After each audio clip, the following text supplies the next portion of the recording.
Hola, bienvenidos a la quinta parte de nuestro curso de fotografía básica en línea.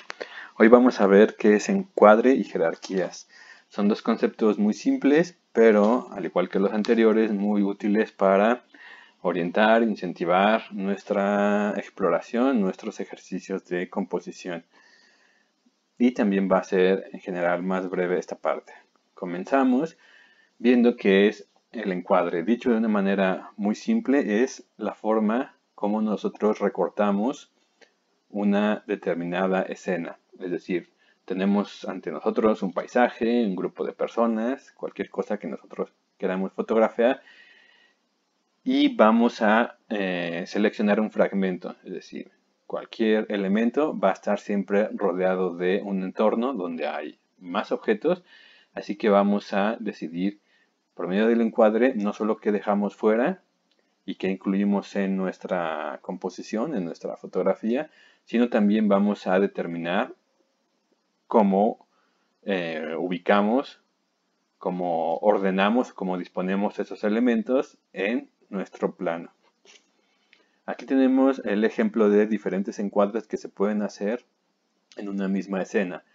El color rosa y azul muestran encuadres obviamente horizontales que podemos ajustar pues moviendo nuestros objetivos si es que tenemos un zoom óptico como en una cámara reflex.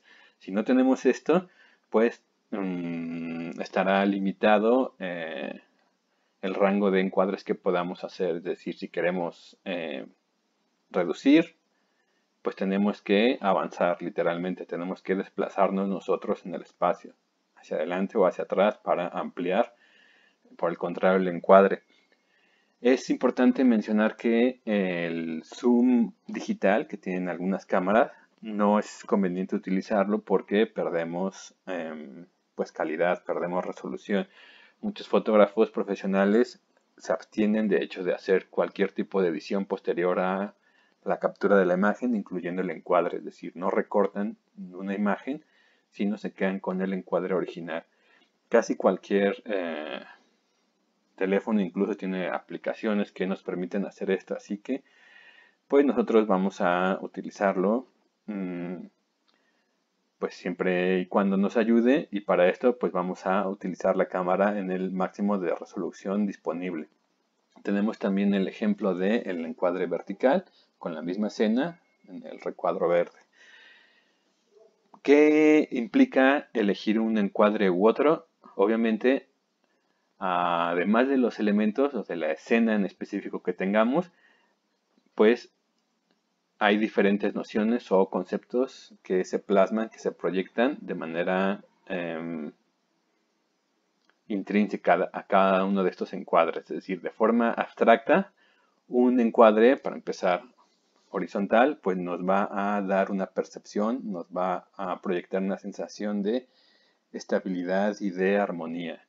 El encuadre vertical, por el contrario, va a proyectar una imagen de fuerza y de firmeza, y recordando la toma holandesa u oblicua para generar líneas diagonales, es decir, no ajustándonos a la vertical y horizontal de nuestro plano, sino inclinando la línea de horizonte, pues vamos a tener un encuadre oblicuo que nos va a proyectar movimiento y dinamismo. Esto es, insisto, de manera abstracta, las nociones que cada encuadre proyectan.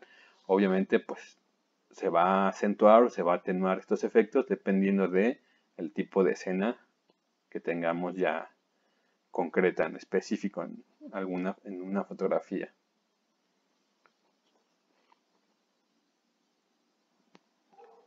Hay algo importante que debemos considerar para encuadrar también una escena.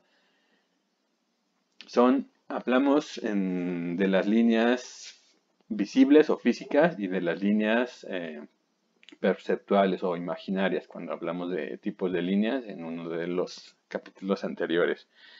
Un tipo de línea que no podemos ver pero sí percibimos son las del movimiento y la mirada. Es decir, en estas personas, por ejemplo, que se ve claramente que están caminando, pues hay una trayectoria hacia dónde se dirigen. Eso lo leemos inmediatamente y de forma instintiva. Igual sucede con la mirada.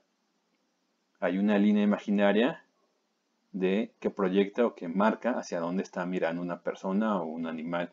Entonces, esos movimientos, esas líneas imaginarias, tanto del movimiento como de la mirada, vamos a incluirlas en nuestra composición o nuestro encuadre. Entonces, por regla general, se ubica a los personajes mirando, digamos, hacia adentro de la escena. Estarían mirando hacia afuera, o se diría que están mirando hacia afuera si en lugar de situarse del lado izquierdo, estuvieran del lado derecho, pero aún mirando hacia el lado derecho, como están aquí, y caminando hacia el lado derecho. Es decir, si estuvieran situados de este lado, estarían viendo no hacia dentro de la escena, sino hacia afuera, y estarían casi por salir. Eso genera una cierta ambigüedad o tensión extraña en una escena, en una imagen. Podemos utilizarlo a nuestro favor si queremos lograr determinado efecto al que esa extrañeza, digamos, de una composición así. Pero, pues lo más común es situarlo hacia adentro siempre. Las líneas de mirada y de movimiento. Es decir, vamos a considerar esos dos elementos para encuadrar una escena. Bueno, jerarquía visual, nuestro segundo concepto de esta quinta parte, es el orden que van a ocupar los elementos en cuanto a importancia en nuestra escena.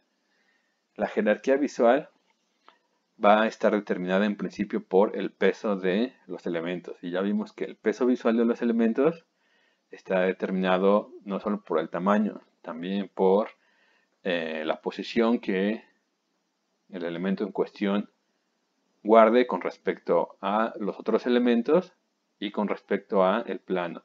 También la textura, el color, el contraste con el fondo van a influir en este peso visual. Entonces, en conjunto, los diferentes pesos visuales de cada uno de los elementos que tengamos en una imagen va a determinar su jerarquía. ¿Cuál es más importante? ¿Cuál después? ¿Y cuál por último? Eso va a la vez decidir el orden de lectura que hagamos. ¿Qué vamos a ver primero? ¿Qué vamos a ver después? ¿Y qué vamos a ver al último? ¿Por qué es importante esto? La manera más sencilla de explicarlo es con la analogía de un grupo de personas hablando al mismo tiempo. Si no hablan por turnos o en orden, lo que resulta pues es ruido, es pues un ruido caótico del que nada se entiende. Así sucede, así funciona también con las imágenes. Si todos los elementos nos están hablando al mismo tiempo, pues el resultado va a ser algo ambiguo, poco claro, confuso o en todo caso aburrido. En cambio, cuando está determinada de manera clara la jerarquía visual, que es primero el orden que va después y que va al final, pues eso nos da claridad y nos da pues certeza en el efecto o en lo que se está comunicando en la imagen. Por eso es tan importante la jerarquía visual. Entonces, ¿qué vamos a ver primero? Pues lo que tenga mayor peso visual. ¿Y de qué depende el peso? De un elemento, de lo que ya vimos. Pero también hay una forma, digamos, natural de cómo leemos una imagen. Más allá de qué elementos contenga, vamos a tender siempre a mirarla de esta manera o en este orden. Vamos a ver primero, si ponemos números, estaría aquí el 1, 2, 3 y 4. Ese es el orden en el que vamos a ver y nuestra mirada va a ser esta Z como recorrido o de manera simplificada de izquierda arriba a derecha abajo. Es decir, si situamos un elemento aquí, va a ser menos visible que si lo situamos acá, pensando en dos elementos iguales en cuanto a peso. Obviamente si tenemos algo enorme aquí, lo vamos a ver primero, aunque sea menos visible esta área en comparación a esta. Entonces vamos a tener funcionando a la par tanto este diagrama como la jerarquía visual determinada por los pesos, ya en específico de una imagen. O sea, no vamos a ajustar de manera mecánica o rígidamente toda composición a este esquema ni a ningún otro que ya hemos visto en los capítulos anteriores. Son, insisto una vez más, principios o directrices que van a orientar nuestra exploración y nuestra experimentación, pero no lo van a constreñir. Entonces, lo importante es saber que así se comporta nuestra mirada, así se comporta la lectura visual de manera instintiva de una persona, pero pues siempre vamos a jugar con esas posibilidades o esas propiedades de la imagen. Si ajustamos nuestra composición, porque la escena lo permite, a, por ejemplo, este desplazamiento o este recorrido visual básico, pues podemos obtener una imagen como esta en el que las jerarquías y los pesos visuales están orientados o están acoplados con este diagrama o este esquema. Entonces vamos a tener como resultado pues una imagen armónica o con una estabilidad acentuada sin que por ello se vuelva pues excesivamente plano, aburrido, monótono. Y bueno, eso es todo en cuanto a jerarquías visuales y encuadre.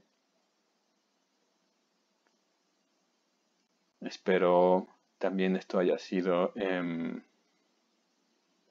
útil y seguimos la próxima. Gracias y hasta pronto.